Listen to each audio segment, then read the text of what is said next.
देशाचे यशस्वी पंतप्रधान श्री नरेंद्र मोदीजी यांचं मी मनपूर्वक अभिनंदन करतो की जातीय जनगणनेसंदर्भात घेतलेला निर्णय हा अभूतपूर्व ऐतिहासिक असा निर्णय आहे. आता देशामध्ये होणारी जनगणना आहे त्या जनगणनेबरोबरच जातीय जनगणना असा जो संकल्प त्यांनी व्यक्त केलेला किंवा निर्णय घेतला मी तर म्हणेन की त्या निर्णयामध्ये एक राजकीय कटिबद्धतेचे पॉलिटिकल विल त्या ठिकाणी दिसून येत आहे. सबका साथ सबका विकास सबका विश्वास या धोरणाप्रती असलेलं जे त्यांचं कमिटमेंट आहे ते अधोरेखित होत आहे आणि त्यातून विविध सामाजिक जी काही परिस्थिती आहे ती अतिशय अचूकपणे त्याचा डेटा तयार होणार आहे.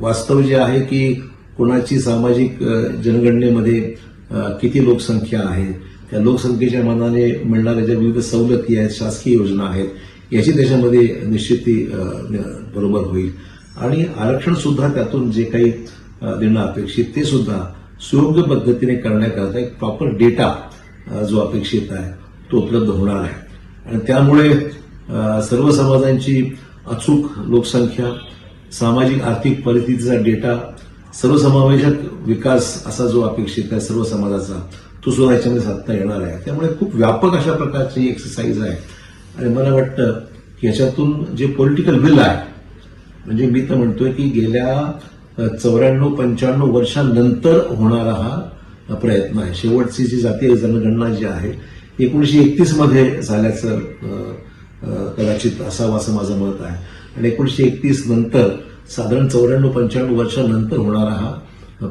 प्रयत्न आहे. त्यामुळे मोदी साहेबांचं अभिनंदन. एक चांगला निर्णय वास्तविक जो अपेक्षित होता तो त्यांनी घेतलेला आहे आणि एक त्याच्यामागे असलेली राजकीय इच्छाशक्ती हा महत्वाचा विषय आहे.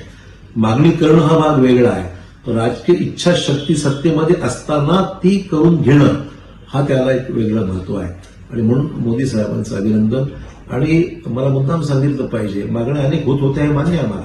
मी सुद्धा या मागणीचा याच्या अगोदरच पुरस्कर्ता होतो आणि आजही आहे आणि त्या निर्णयाला मोदी साहेबांनी आज मूर्त स्वरूप दिलेलं आहे ज्याचा फायदा आगामी काळामध्ये एक सामाजिक विषमता दूर करण्याकरता आणि जे अनेक प्रश्न इतर अनेक समाजांचे आहेत त्यावर मार्ग काढण्याकरता एक अचूक डेटा ही देशासाठी उपलब्ध होणार आहे.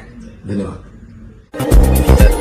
सामाजिक, राजनीतिक और सामान्य समाचारों के लिए देखते रहिए EJ TV न्यूज लाइव.